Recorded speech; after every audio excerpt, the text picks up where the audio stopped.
नमस्कार, स्वदेश न्यूज देख रहे हैं आप और मैं हूं आपके साथ राखी। बात करेंगे विकास पर्व कितना गर्व। सरकार सुशासन और गरीब कल्याण के दावे करती है। पिछले 18 सालों की शिवराज सरकार में कितना हुआ गरीब वंचित वर्ग का कल्याण। विकास पर्व कितना गर्व में आज हम बात कर रहे हैं उन निराश्रित बुजुर्ग और दिव्यांगों की जिनको सरकार की ओर से चलाई जा रही योजना का लाभ नहीं मिल पा रहा है। प्रदेश सरकार की योजना का समाज कल्याण की योजना वंचित शोषित वर्ग के लिए, बुजुर्ग और विकलांगों के लिए चलाई जा रही है। सरकार की योजनाओं का कितना लाभ मिल रहा है, ये एक बड़ा सवाल है। लेकिन आज सवाल यही है कि क्या सरकारी योजनाओं का कितना लाभ मिल रहा है? क्या जो वृद्धावस्था पेंशन उनको मिल रही है उससे उनका जीवन यापन हो पा रहा है? बीते दिनों सरकार ने वृद्धावस्था पेंशन की राशि बढ़ाने का ऐलान किया था। सीएम शिवराज ने कहा था कि अब बुजुर्गों को 600 रुपए की जगह सरकार 1000 रुपए की पेंशन देगी। यदि हम बात दिव्यांग योजना की करें तो इस योजना के अंतर्गत सिर्फ 40% से अधिक दिव्यांग व्यक्तियों को इसका लाभ प्राप्त होगा। मध्य प्रदेश योजना 2023 के अंतर्गत लाभार्थी को हर महीने 600 रुपए दिए जाएंगे। इस योजना के शुरू हो जाने से दिव्यांग व्यक्ति को अपनी आवश्यकता पूरी करने के लिए किसी के ऊपर आश्रित नहीं होना पड़ेगा। मध्य प्रदेश दिव्यांग पेंशन योजना का उद्देश्य यही है कि जितने एमपी के दिव्यांग व्यक्ति हैं वे किसी पर या अपने परिवार पर आश्रित ना हो, क्योंकि एक समय बाद अपने ही परिजन ही दिव्यांग व्यक्ति को बोझ समझने लगते हैं और उनका ध्यान नहीं रखते, जिस कारण व्यक्ति अपने खर्चे नहीं चला पाता। इसी समस्या को देखते हुए सरकार ने इस योजना की शुरुआत की है ताकि उम्मीदवार के पास आय का साधन हो और किसी पर आश्रित ना रहे और आत्मनिर्भर बने, अपने जीवन में उपयोग होने वाली चीजों को खरीद सके। शारीरिक रूप से दिव्यांगजनों को यह पेंशन राशि जीवन में होने वाली आवश्यकताओं की पूर्ति करने में मदद करेगी। उन्हें किसी भी सदस्य से जीवन में होने वाली जरूरतों को पूरा करने के लिए निर्भर नहीं रहना पड़ेगा। लेकिन आज की स्थिति में सवाल यही है कि क्या यह सब संभव हो पा रहा है? क्या बुजुर्गों को सरकार से उन योजनाओं का लाभ मिल पा रहा है जिनकी उनको आस है? क्या बुजुर्गों के लिए शुरू की गई तीर्थ दर्शन योजना में उन बुजुर्गों को सरकार ने तीर्थ कराया जो वाकई निराश्रित हैं, असहाय हैं? आपको बता दें कि कुछ बुजुर्ग तो ऐसे हैं जो जीवन रैन बसेरा और फुटपाथ पर जिंदगी गुजार रहे हैं।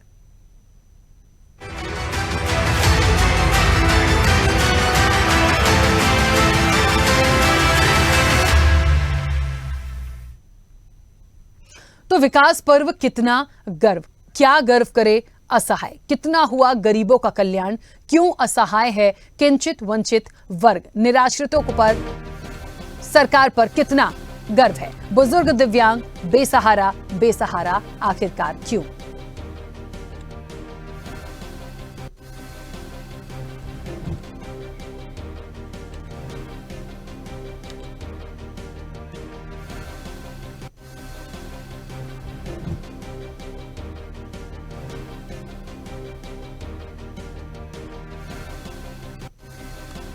तो एमपी दिव्यांग पेंशन योजना के लाभ, 40% से अधिक दिव्यांग व्यक्तियों को लाभ। योजना 2023 में लाभार्थियों को हर महीने 600 रुपए की बात की गई। दिव्यांग व्यक्ति किसी पर आश्रित नहीं होगा, ये भी कहा गया था। प्रत्येक माह 600 और इतनी ही राशि तिमाही या छमाही।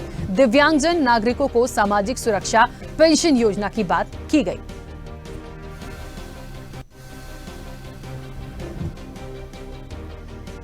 चलिए, और आपको बता दें कि विदिशा से हमारे सहयोगी पुष्पराज प्रसाद हमारे साथ जुड़ गए हैं। पुष्पराज, जिस तरीके से निश्चित तौर पर दिव्यांग, निराश्रित बुजुर्गों की बात हो रही है, वो सहाय हैं, असहाय हैं, इतनी बातें हो रही हैं, इतने वादे उनके लिए किए गए थे, आज वाकई में जो तस्वीरें हम देखते हैं, और खास तौर पर क्योंकि विदिशा की भी यदि मैं बात करूं, क्या हाल है, क्या लगता है कि जो कहा गया था, जो 600 रुपए पेंशन की बात की गई थी, वो मिल रही है? मध्य प्रदेश में तकरीबन 32 लाख बुजुर्ग हैं, दिव्यांग हैं, विधवाएं हैं, निराश्रित हैं और यह योजना मध्य प्रदेश सरकार द्वारा चलाई जा रही है। मगर ये देखा जा रहा है कि 600 रुपए में जो 600 रुपए महीना मिलता है, उनकी जो आय का साधन है वो बिल्कुल नहीं है। और दूसरी तरफ जो वृद्धावस्था पेंशन के लोग हैं या दिव्यांग लोग हैं, उनका ये कहना है कि हमारा 600 रुपए से क्या होगा। कई दिव्यांग तो ऐसे हैं जिनके घर के अंदर कोई नहीं है, माँ बुजुर्ग है और दिव्यांग 600 रुपए महीने में पूरा महीना चलाता है, तो ऐसे में क्या होगा राखी जी? बिल्कुल, धरातल पर जो तस्वीरें देखते हैं, जो लोगों को सुनते हैं, आपकी भी लोगों से बात हुई होगी, क्या उनका कहना है? क्योंकि 600 रुपए के बाद ये भी कहा गया कि 1000 रुपए दे देंगे। क्या वो 1000 रुपए मिलने लगा? कब दिया जाएगा? दूसरी सबसे बड़ी बात कि लगातार दर-दर की ठोकर क्यों खानी पड़ रही है? देखिए, वाकई में जिस तरीके से विकास पर्व मनाया जा रहा है, तो किस लिए मनाया जा रहा है? वाकई में हम ये सवाल करें, क्यों असहाय है किंचित और वंचित वर्ग? तो निश्चित तौर पर ये एक बड़ा सवाल है। इनके लिए कौन सोच रहा है, इनके लिए कौन काम कर रहा है? वोट की बारी जब आती है तो चले जाते हैं, उनसे कह देते हैं हम इतना देंगे, लेकिन उसके बाद इंप्लीमेंट कितना हुआ, इसकी सुध लेने वाला क्या कोई जनप्रतिनिधि नहीं है? जी राखी जी, जब चुनाव का टाइम आता है तो लुभावने योजनाओं का पब्लिक के सामने लाया जाता है और उनको इस तरह दिखाया जाता है कि जैसे कि वाकई में धरातल पे ये योजना लागू हो गई है और सभी को इसका लाभ मिल रहा है। मगर देखा जा रहा है दूसरी तरफ कि इसकी योजना का लाभ बिल्कुल नहीं मिल रहा है और जो दिव्यांग लोग तो वैसे ही दिव्यांग के पेड़ से लाचार हैं और सरकारी दफ्तरों के चक्कर काट काट के परेशान हैं और वहां पर भी अधिकारी लोग हटा देते हैं, भगा देते हैं। उनकी स्थिति ऐसी रहती है कि बेचारे ना तो जनप्रतिनिधि के पास जा पाते हैं और ना ही किसी अधिकारी के पास जाते हैं। हमने यही पूछा कल दिव्यांगों से तो उनका यही कहना है कि हमें तो साफ मना कर दिया है, हम 60 साल के हैं, अब हम किसी काम के नहीं है, इसलिए आपको कोई योजना का लाभ नहीं मिलेगा। जी राफी जी। बिल्कुल, देखिए निराश्रितों को सरकार पर कितना गर्व है और विकास पर्व जो मनाया जा रहा है तो वो कितना गर्व महसूस करें। वाकई में ये मनाना ठीक है कि नहीं है? कुछ तस्वीरें भी आप देख सकते हैं, वो कहीं ना कहीं बहुत सारी कहानी बयां कर देंगी कि आखिर में असल में जो तस्वीरें हैं वो कुछ और ही दिखा रही हैं। तो क्या ये विकास पर्व की जो बात की जा रही है, ये विकास पर्व जो मनाया जा रहा है, ये किस तरीके से? एक बात है यहाँ पे पुष्पराज जी, जो इससे संबंधित अधिकारी हैं, विभाग हैं, उनका क्या कहना है? हम पेंशन की बात कर लें तो निश्चित तौर पर विदिशा की यदि मैं बात करूं तो बहुत सारी जगह होती हैं, बात होती है। कुछ लोग ऐसे हैं जो मजबूर है, वहां जाते हैं। कई बार हमने देखा है अधिकारी रहते ही नहीं हैं, लोग परेशान होते हैं। तो इन सब चीजों के बीच में जो जिम्मेदार हैं उनका क्या कुछ कहना है? जी राखी जी, इसमें सबसे बड़ी समस्या ये है कि नगर पालिका में इतना भ्रष्टाचार बढ़ चुका है, विदिशा नगर पालिका में इतना भ्रष्टाचार बढ़ चुका है कि अधिकारी काम करना नहीं चाहते। अधिकारी और जो हितग्राही होते हैं उनके बीच में दलाल खड़ा होता है जो पैसे लेके लोगों को काम कराता है। हालांकि गरीब होते हैं, पैसा नहीं दे पाते हैं, तो अधिकारियों से तो कोई लेना देना नहीं है, अब दलाल ही उन लोगों को संभालते हैं। जबकि उनका ये कहना है कि हम पैसा भी खर्च करते हैं, हर चीज करते हैं, इसके बाद भी हमारा काम नहीं हो पा रहा है, हमें पागल बनाया जाता है, हम कब तक चक्कर काटें, ये कहना है। जी राखी जी। बिल्कुल, चले बने रहेगा हमारे साथ। इस वक्त आपको बता दें कि झाबुआ से हमारे सहयोगी शनि दामोर हमारे साथ जुड़ गए हैं। बहुत स्वागत जुड़ने के लिए। और निश्चित तौर पर मुझे ऐसा लगता है कि जो विकास पर्व कितना गर्व, ये एक बड़ा मुद्दा बनकर सामने है, क्योंकि वही बातें की जा रही हैं कि कितना गर्व महसूस किया जाए। वृद्धा पेंशन की बात कर लें, निराश्रितों की बात कर लें, जिनको जो असहाय हैं उनको सहयोग देने की बात कर लें। असल में जो तस्वीरें मध्य प्रदेश की दिखती हैं, क्या लगता है चन्नी आपको क्या दिखती हैं? और दूसरी सबसे बड़ी बात कि यदि झाबुआ की बात करी जाए तो क्या तस्वीरें हैं, क्या जो कहा गया वो धरातल पर दिखता है? मध्य प्रदेश में सबसे गरीब जिले को लेकर के झाबुआ जिले को माना गया है। ये प्रदेश सरकार से ही निकले हुए ही आंकड़े हैं, जहां पर धरातल पर योजनाओं को लागू नहीं किया जा पाता है। वजह है, जिस तरीके की बात करें हम के वृद्धा पेंशन को लेकर के जो साफ तौर पे है, तो इसके शुरुआती क्षणों में ये केवल मात्र 150 रुपया जो है कि वृद्धा पेंशन दी जाती थी, वहीं इसे बढ़ा करके 300 रुपए किया गया। अल्प सरकार जो कांग्रेस की तरफ से कमलनाथ जी ने, इसको 600 रुपए किया गया। अब 600 रुपए होने के बाद में लोगों के साथ में ये एक सामने बिल्कुल निकल करके एक मुद्दा आता है कि 600 रुपए में एक गैस का सिलेंडर तक नहीं खरीदा जा सकता। ऐसे में वृद्धजन अपने जीवन का निर्वहन कैसे करें? साफ तौर पर देखा जाता है कि ग्रामीण अंचलों में, ग्रामीण क्षेत्रों में, पंचायती स्तर पे जनप्रतिनिधियों का साफ तौर पर इस तरह का कहना है कि जिस अभी तक ये जो योजना है, इन्हें दूसरी योजनाओं के साथ जोड़ करके लोगों को लाभान्वित किया जा रहा है। लेकिन जमीनी हकीकत कुछ और ही है। साफ तौर पर यह देखा जा सकता है कि बीपीएल कार्ड धारक होना इसमें अनिवार्य माना गया है। दस्तावेजों की कमी के चलते सैकड़ों या ये कहा जाए कि हजारों लोग इस योजना का लाभ नहीं ले पाते। जी राखी जी। बिल्कुल, तो क्या लगता है इन तमाम चीजों को यदि हम जो तस्वीरों में देखकर समझ पाए हैं, जिस तरह से आप बता रहे हैं, तो क्या हम इसे सिर्फ जुमलेबाजी ही कहें? क्योंकि देखिए, एक समय हमने पिछली बार का इलेक्शन देखा, ठीक है, और उस इलेक्शन के बाद क्या हुआ था, फिर किस तरह से सरकार बदल गई, लेकिन वर्तमान में भारतीय जनता पार्टी की सरकार मध्य प्रदेश में है। और मुझे ऐसा लगता है कि उसके बाद यदि इन तमाम तस्वीरों को हम देखेंगे तो ये कहीं ना कहीं जो बातें कही गई हैं, अभी भी जो वर्तमान में बहुत कुछ कहा जाता है, इलेक्शन है तो और ज्यादा प्रॉमिस किए जाएंगे, घोषणाएं की जाएंगी, उस पर विश्वास कैसे किया जाए? इन लोगों की सुनने वाला कोई नहीं है, इनके लिए क्या कोई जनप्रतिनिधि है? मैं जो स्थानीय जनप्रतिनिधि होंगे सनी, उनके बारे में भी जानना चाहूंगी, क्योंकि वो कभी पहुंचते नहीं है, या उनसे कभी बात करने की कोशिश हुई है कि आप लोग इतना कहते हैं, सरकार इतना कहती है, आपने दिया क्या है? आज ये लोग एक एक रुपए के लिए परेशान है, आपने सिर्फ दिखावे के लिए कह दिया कि हम 100 चीजें देंगे, लेकिन आप दे जीरो रहे हैं।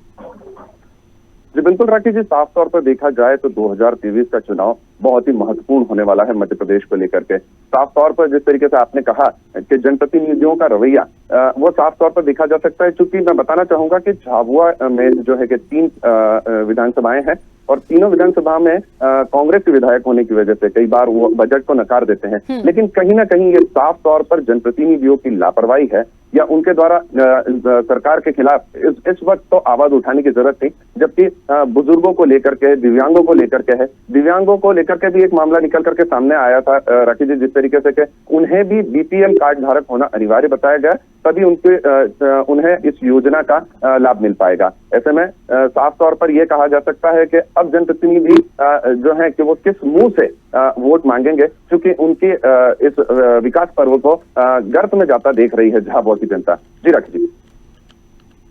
बिल्कुल, चलिए सनी हमारे साथ बने रहेगा, और इस वक्त आपको बता दें कि हमारे सहयोगी अमन परमार हमारे साथ जुड़ गए हैं सबलगढ़ से। अमन, जिस तरीके से बात कर रहे हैं विकास पर्व कितना गर्व, और मुझे लगता है कि मैं मध्य प्रदेश की बात करूं और सबलगढ़ की भी बात कर लूं साथ में, तो जो कहा गया है, जो बुजुर्गों के लिए कहा गया है, जो गरीब असहाय हैं उनके लिए कहा गया है, जो सरकार ने एक कहना चाहिए, अभी तक जितनी मैंने बातें सुनी और समझी और तस्वीरों में देखा, तो ये वही लगता है कि इलेक्शन के टाइम पे एक लॉलीपॉप दिया जाता है।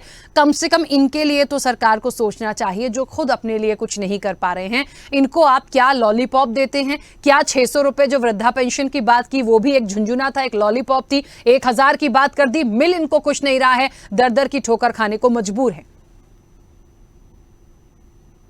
लोगों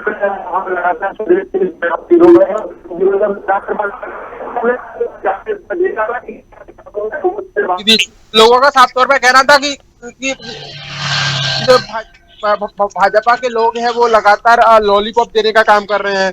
अगर बात कर रहे हैं कि जनप्रतिनिधि उनके बीच में नहीं पहुंच रहे हैं साफ तौर पर, तो तमाम सारी जो परेशानी है लोगों के बीच में हो रही है, लेकिन विकास पर भाजपा बना रही है, गांव में जा रही है, गांव में जाके विकास को गिना रही है कि हमने यह विकास किया है, हमने ये विकास किया है, भूमि पूजन कर रहे हैं। लेकिन साफ तौर पर अगर देखा जाए तो अभी आपने कहा था कि वृद्धा पेंशन को लेकर या फिर विकलांग पेंशन को लेकर हर रोज लोग मंडी में यानी कहेंगे कि जनपद पंचायत कार्यालय में चक्कर काटते रहते हैं, और वो कहते हैं कि हमें वृद्धा पेंशन का जो कि लाभ नहीं मिल पा रहा है, हमें विकलांग पेंशन का लाभ नहीं मिल पा रहा है। और जो तीर्थ स्थल आपने राज्य भी की है, देखिए तीर्थ स्थल की बात आपने किया कि तीर्थ स्थल के लिए गवर्नमेंट ले जा रही है वृद्धों को, लेकिन सबलगढ़ विधानसभा से हमने ग्राउंड जीरो पर पड़ताल किया कि एक भी यानी वृद्ध को तीर्थ स्थल के लिए नहीं ले जाया गया। तो साफ तौर पर जो उनकी योजना है वो केवल उन्हीं के लिए सीमित रह गई है, सिमट के रह गई है। बाद बाकी जो योजना है वो सबलगढ़ में तो देखी नहीं जा सकती है। साफ तौर पर पता नहीं जो शिवराज सरकार है और भाजपा सरकार है वो न जाने कहाँ पे ये योजना को स्वीकृत कर रही है, कहाँ पे चला रही है। बिल्कुल, चलिए अमन बहुत शुक्रिया पूरी जानकारी के लिए। तो सबलगढ़ के भी हाल वही है जैसे दूसरे जगह के हाल है मध्य प्रदेश की। कुल मिलाकर जो बड़े जोश के साथ विकास पर्व मनाया जा रहा है, वो कैसा विकास पर्व है, वो एक बड़ा सवाल जो है कि कितना गर्व जिस पर हम इस चर्चा को कर रहे हैं वो समझ में आता है। किस बात का गर्व कर रही है सरकार, जब आपने जो कहा वो दिया ही नहीं है। आपने बद से बदतर हालत में आपने उन लोगों को भी कर रखा है जो वाकई में आज कुछ नहीं कर सकते हैं। गरीबों की बात कर रहे थे, कुछ नहीं दिया जा रहा है। एक बार फिर से विदिशा हमारे सहयोगी पुष्पराज के पास चलेंगे। पुष्पराज, मुझे ऐसा लगता है कि अब क्योंकि इलेक्शन फिर से है और फिर से ये वो जनप्रतिनिधि होंगे, फिर से वो कमल का झंडा हम देखेंगे भारतीय जनता पार्टी का, जिसको लेकर बड़ी बड़ी रैलियां होंगी, बड़ा बड़ा जनसंपर्क होगा। फिर से कहा जाएगा ये बुजुर्ग होंगे, इनके सामने हाथ जोड़कर जनप्रतिनिधि जाएंगे। लेकिन मुझे लगता है इस बार क्या एक कोई बदलाव हम देखें। ये इसलिए भी मैं पूछ रही हूं क्योंकि जो ये बुजुर्ग हैं जो अपनी दुख दर्द बयां कर रहे हैं, जो हम तस्वीरों में देख रहे हैं, इसके बाद तो हकीकत कहते हैं ना कि आईना दिखाया जाएगा इन जनप्रतिनिधियों को। जी राखी जी, ये बात सही है कि इस बार बुजुर्गों ने भी ठान लिया है कि इस बार हम सरकार को बदल के ही रहेंगे। क्यों कि सरकार हमारी सुन नहीं रही है बिल्कुल, और ना ही हमारा साथ दे पा रही है। जब चुनाव आते हैं तो पैर पड़ने आ जाते हैं, सर पे हाथ रखवाते हैं, आशीर्वाद लेते हैं और चलते बनते हैं, और जीतने के बाद दोबारा नहीं आते, ना ही दिखते हैं। सबसे बड़ी समस्या राखी जी विदिशा विधानसभा की ये रही है कि जब सैया भय कोतवाल तो डर खाएगा, शिवराज जी का गृह क्षेत्र है ये, और यहाँ के जो अधिकारी हैं सभी लोग शिवराज जी से मिले जुले हुए हैं, बिल्कुल एकदम नेताओं से मिले जुले हुए हैं। अगर हम उनके ऊपर कोई बात करते हैं, कुछ करते हैं, तो उन्हें डर नहीं रहता है बिल्कुल भी कि वो कौन सी योजना को लाभ दें या न दें। वो तो ये उनका साफ अधिकारियों को ये कहना रहता है कि आप तो जाओ शिवराज से शिकायत करे आओ, हमारा कुछ नहीं होगा। ये कंडीशन है हमारे विदिशा विधानसभा की। दूसरी ओर जो हमारे कांग्रेस के विधायक शशांक भार्गव जी हैं, वो भी बड़े परेशान है। कई बार उन्होंने अपने मत से राशि दिए, अपने विधायक मत से राशि दिए, मगर नगर पालिका उस राशि को यूज नहीं करती है, वापस कर देती है, ताकि यहाँ की स्थिति असमंजस की बनी रहे। जी राखी जी, ऐसे में तो कभी कोई सॉल्यूशन निकल नहीं पाएगा। ये बात बिल्कुल सही है कि जब किसी विधायक पर बात आती है और यदि वो काम करना चाहते हैं, मुझे एक बात और समझ में नहीं आती, जैसा कि आपने कहा कि अधिकारी खुला ये बोल देते हैं कि जाओ आप शिवराज से शिकायत कर दो, कोई कुछ नहीं कर लेगा, तो उसके बाद हम विदिशा, क्योंकि विदिशा की पृष्ठभूमि को भी समझा जाए। देखिए एक बात बड़ी महत्वपूर्ण है, कई बड़े चेहरे यहाँ से निकले हैं। ऐसे में इतनी बुरी स्थिति में यदि बुजुर्ग हैं, तो मुझे लगता है इस बार एक कहते हैं ना कि जनता का जो तमाचा पड़ता है बड़ा जोर से पड़ता है, तो शायद इस बार ये दिखाना होगा। लेकिन एक महत्वपूर्ण बात, जैसे कि आप अभी कह रहे थे कि विधायक यदि राशि दे भी दे काम करने के लिए, तो नगर पालिका सुनती नहीं है। तो ऐसे में इस चीज का एक समाधान कैसे निकलेगा और कैसे निकाला जा सकता है?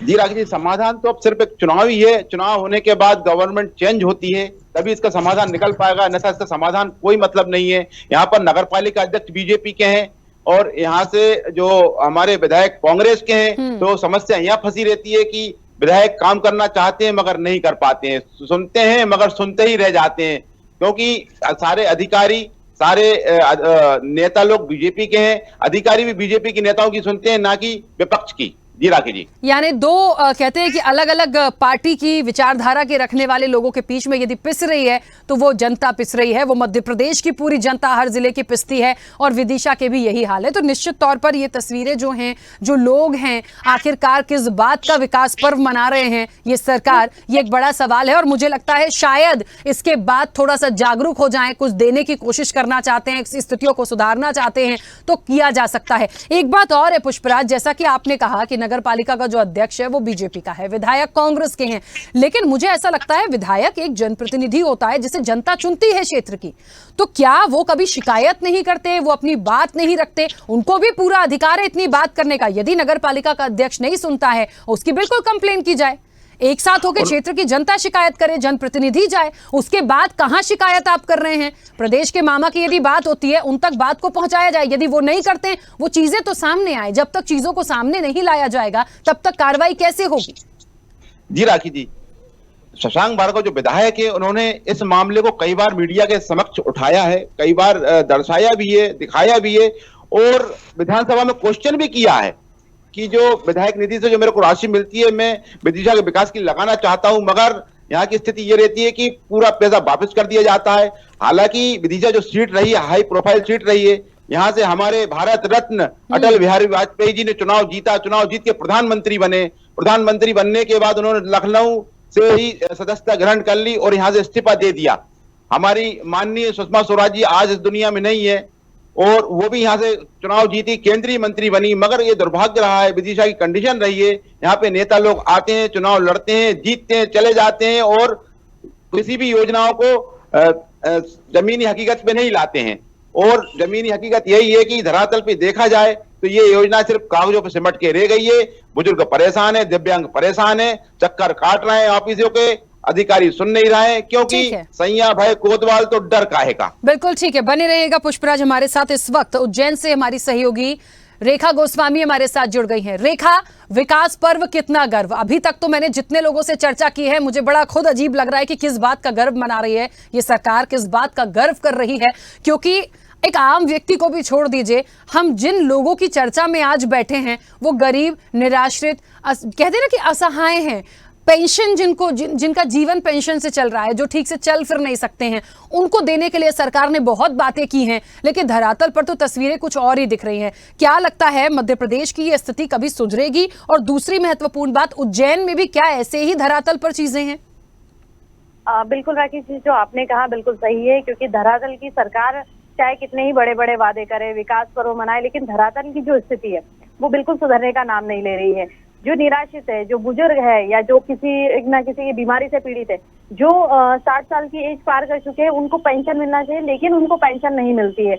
वो कई बार जो ग्राम पंचायत हुई, जनपद पंचायत हुई या जिला पंचायत, वो चक्कर काट काट के अपनी चप्पलें घिस जाती है उन लोगों की, लेकिन उनको जो लाभ मिलना चाहिए पेंशन का नहीं मिलता है।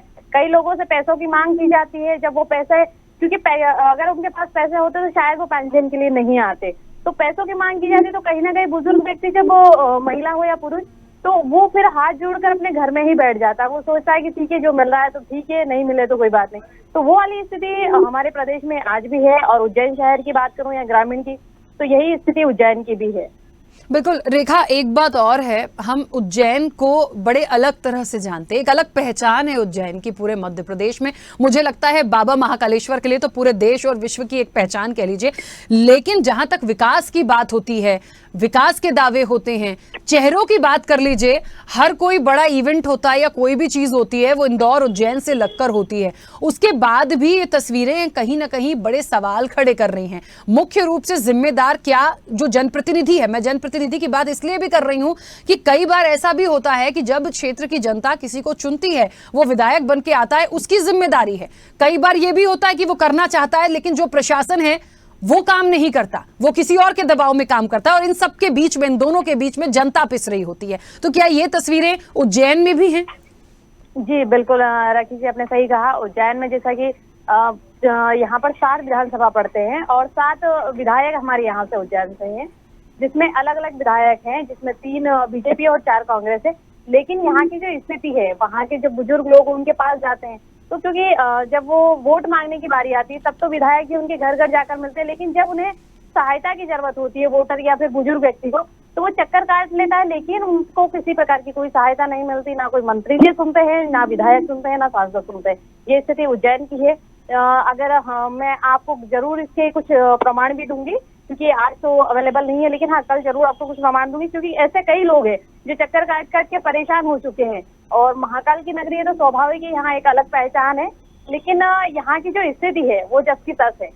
बिल्कुल। चलिए रेखा, बहुत शुक्रिया पूरी बातचीत के लिए। पुष्पराज जी, आपका भी बहुत शुक्रिया पूरी बातचीत के लिए। और इस वक्त हमारे झाबुआ से जो सहयोगी हैं वो सनी हमारे साथ लगातार बने हुए हैं। सनी, अब एक उम्मीद है कि विकास पर्व कितना गर्व, वो तो हम तस्वीरें दिखा रहे हैं, एक तरह से पोल खुल रही है, क्योंकि जो लोग हैं, जो आप लोग हैं, वो तस्वीरें बयां कर रही हैं और पता चल रहा है कि धरातल पर क्या है। लेकिन आने वाले समय में जो इलेक्शन है और जब वहां पे चेहरे पहुंचेंगे, बड़े बड़े चेहरे पहुंचेंगे, बड़े बड़े झंडे बैनर के साथ, तो क्या लगता है कि एक बदलाव देखने को मिलेगा?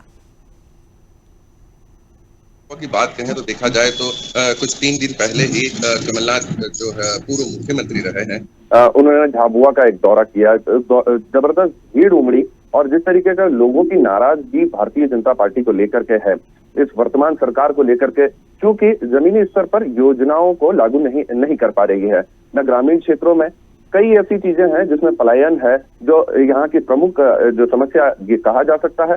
साफ तौर पे इन पूरे मामलों को लेकर के अगर ये कहा जाए तो जिन योजनाओं का या जिन योजनाओं के माध्यम से लोगों तक लाभ पहुंचना चाहिए, वो बीच की कड़ी जनप्रतिनिधि यहाँ पर जो सक्रिय नहीं है। आप लगातार देख सकते हैं कि भोपाल से और दिल्ली से, केंद्र से और मध्य प्रदेश सरकार की ओर से कई ऐसे जुमले कहे जा रहे हैं, योजनाओं का लाभ दिया जा रहा है, लेकिन इस चीज को धरातल पर लागू नहीं किया जा पा रहा। ग्रामीण क्षेत्र है, सबसे गरीब जिले के तौर पर झाबुआ को माना जाता है, तो ऐसी स्थिति साफ ये बयां करती है कि आने वाला समय शायद बदलाव का है। बिल्कुल। चलिए, बहुत शुक्रिया सनी पूरी बातचीत के लिए। तो आपको बता दें कि विकास पर्व कितना गर्व, और क्या गर्व करे असहाय, ये एक बड़ा सवाल है, और क्यों करे ये भी एक बड़ा सवाल है, क्योंकि पूरी तस्वीरें, पूरी हकीकत हमारे और आपके सामने है। मुझे लगता है इस पूरे मैसेज के माध्यम से, लोगों से बात करने के माध्यम से जो हमारे सहयोगी तमाम चीजों को बता रहे हैं, शायद जिम्मेदारों तक पहुंचे। अभी भी जाग जाइए, कुछ कर सकते हैं तो कर लीजिए, कुछ नहीं किया है तो माफी मांग लीजिए, वरना जनता का तमाचा बहुत जोर से पड़ेगा। खास पेशकश में इतना ही। बने रहिए स्वदेश न्यूज के साथ। सबसे पहले देश।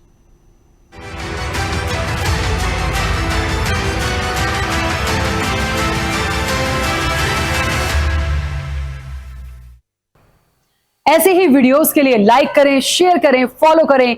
YouTube पर जाकर सब्सक्राइब कर बेल आइकन दबाना ना भूलें और ताजा अपडेट्स के लिए swedeshlive.com पर जरूर जाएं।